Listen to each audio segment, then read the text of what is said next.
And today we have a wonderful speaker, Bett from the United States, and I would like to briefly mention her intro. She wrote it to me.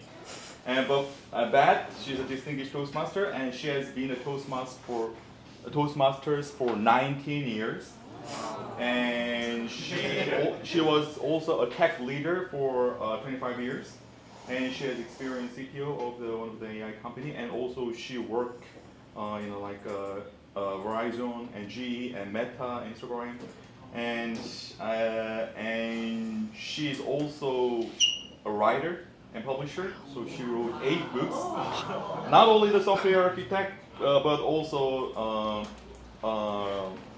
she also published and she also run several YouTubes and she, there are so many things. There's too many things. Yeah. And she's creating a daily yoga practice. Oh, yeah.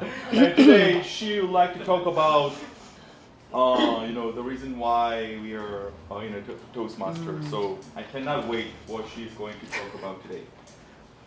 So our educator, Bett, remember your why.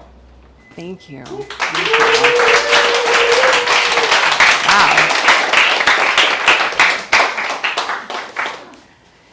We are going to live probably to 100. And if you really take care of yourself, maybe even longer. So the question is, what are we here to do? What's the purpose of our life? What's the mission of our life? So I'm going to try to tell you a few things, and if you don't get everything, just try to remember a few things from here. We are here to work for ourselves. How many of you are entrepreneurs? So even if you work for another person, you always work for yourself. You have to remember this. You always work for yourself. So even if you get different jobs along your career path, you need to find your mission. Do you know your mission? Who knows their mission? Anyone? I know, it's big questions on a Saturday morning. Finding your mission is actually a journey. And in Toastmasters, you can explore different things to learn what is your mission. I like to find my mission by reflecting upon the different activities I've done in my life and find what brought me joy. I've heard so many good memories this morning, and those things are little clues about what's your mission. What is it that you're here to do? I have a lot of questions for you, but one of them is, are you getting your money's worth out of Toastmasters? Huh? You pay a lot of dues, right? Especially with inflation. You need to get your money's worth out of Toastmasters. So I love all the little stories, but what is your name, the grammarian? Sally. I thought he had a really good point. Mm-hmm. He said, are you showing up and are you getting involved? And he said he's going to start doing that. There's a lot of times we just kind of show up and we don't really get the money's worth. If you pay money, you want to get return on investment, ROI. So you need to get your money's worth out of Toastmasters. Now, I love this club and all the clubs I've been to so far this week, but this is my 3rd this week. I've been here 3 days. We have so many roles, and each role is teaching us something, right? And we have to milk every role to get all the value out of Toastmasters. So I'm going to give a few different things that we do in Toastmasters, and I want you to think about how can you get the value. But first, let's all take our pen. Does everyone have a pen today? And write on your paper, why did you originally join Toastmasters? Okay, so take a moment and just look and think internally, why did you originally join?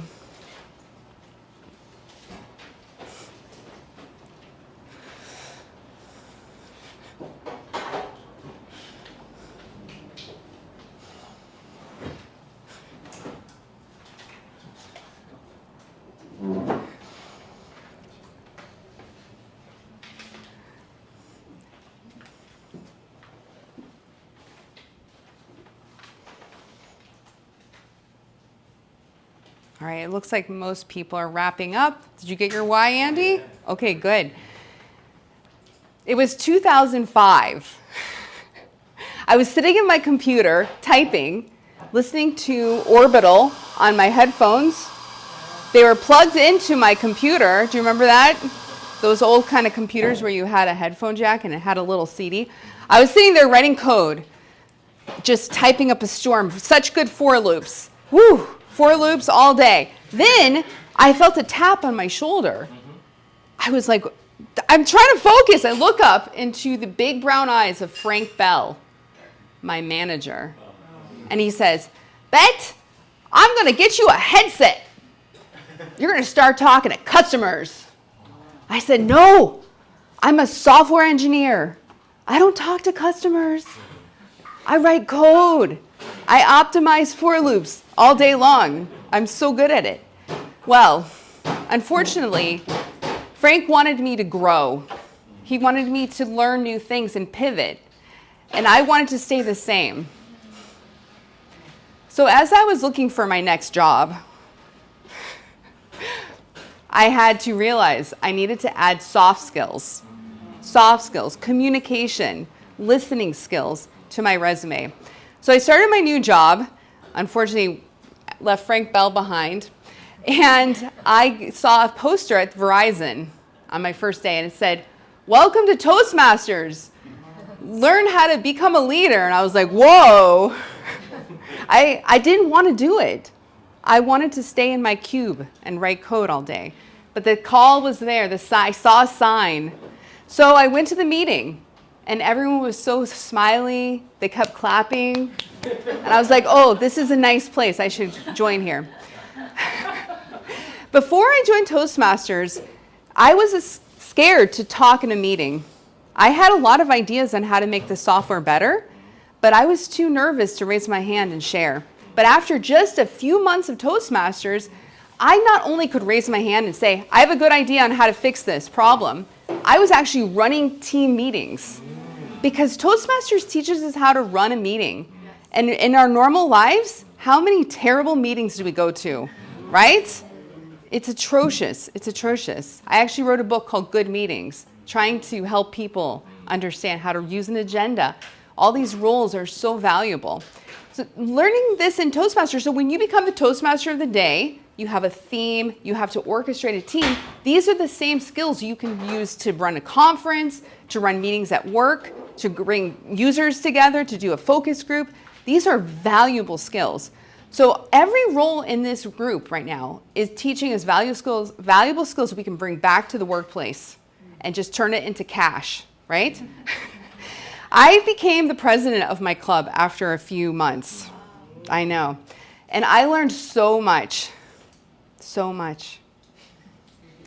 Within 3 months, 3 of my 7 officers had quit. Oh, yes.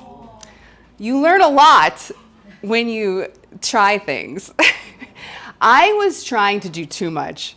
My poor volunteer officers were like, Bett, we have jobs, we have families, we have other commitments in our life. And I was like, what? I thought Toastmasters your whole life.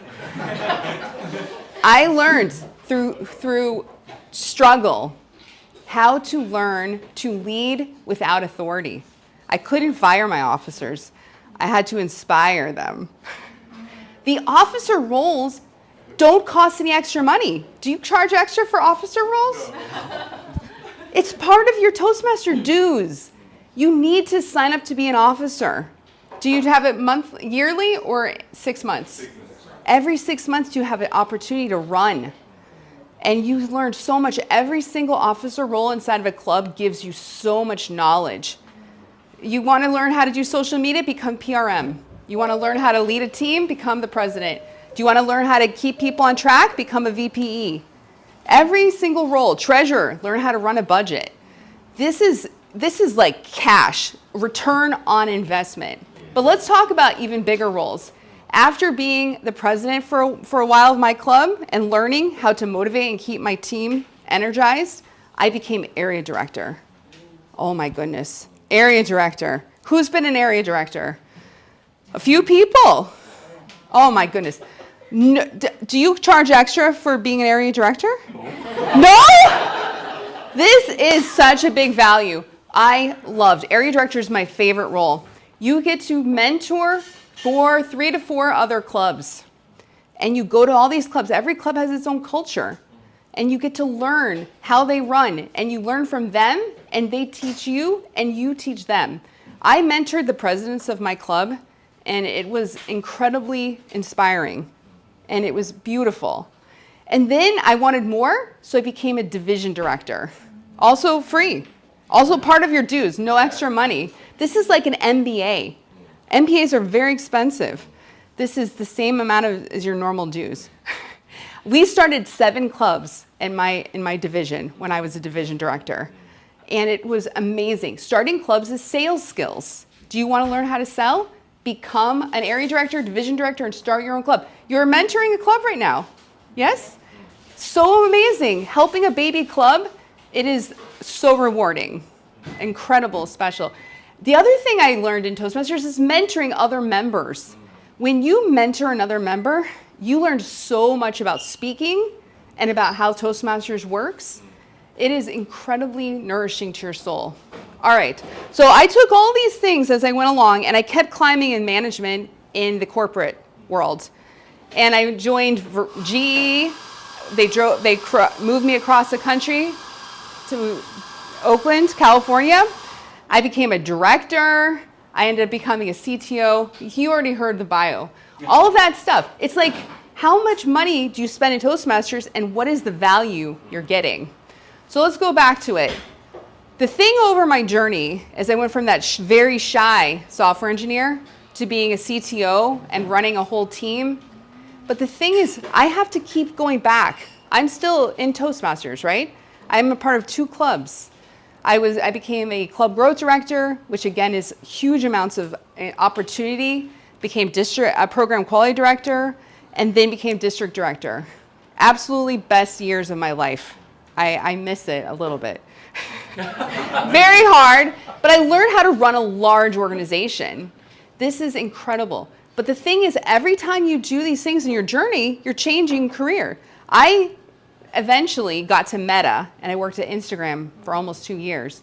And I realized I needed to change my life, right? If we're all living to 100, we work for ourselves, right? So what is that mission? So I had to rethink everything, and I quit my job at Meta 2.5 years ago and became an entrepreneur, which just means you never know if you're succeeding. No one's telling you, it's very challenging. So I have to continually re-ask myself, what's my why? What's my why right now? And I have been thinking a lot, especially in preparation for this speech that Andy thankfully signed me up for, is what is my why right now? Why am I still here? And that's what we have to keep asking ourselves. So I want you to take a moment and find your pen again and write down, what's your current why? So you started, maybe some of you a few months ago, some of you many years ago. What's your current why? Write it down. Why are you still here?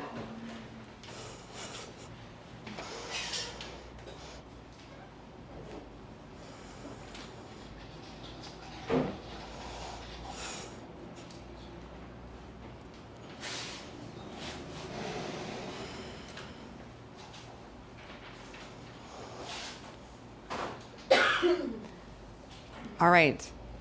So my current why is that I want to run more and more group trainings. The last 2 days I've been able to teach an improv workshop, a storytelling workshop. I love it. It brings me so much joy. So the last thing I'll say is every time you come to a Toastmasters meeting, set an intention. Say, I'm going to be working on this today. What's your personal intention for being grammarian, for being timer? Whatever the role is, can you bring your best self? Because you always work for yourself and you're working towards your mission. Thank you all so much. I so appreciate you all letting me come today. Back to you, Mr. Toastmaster. Thank you.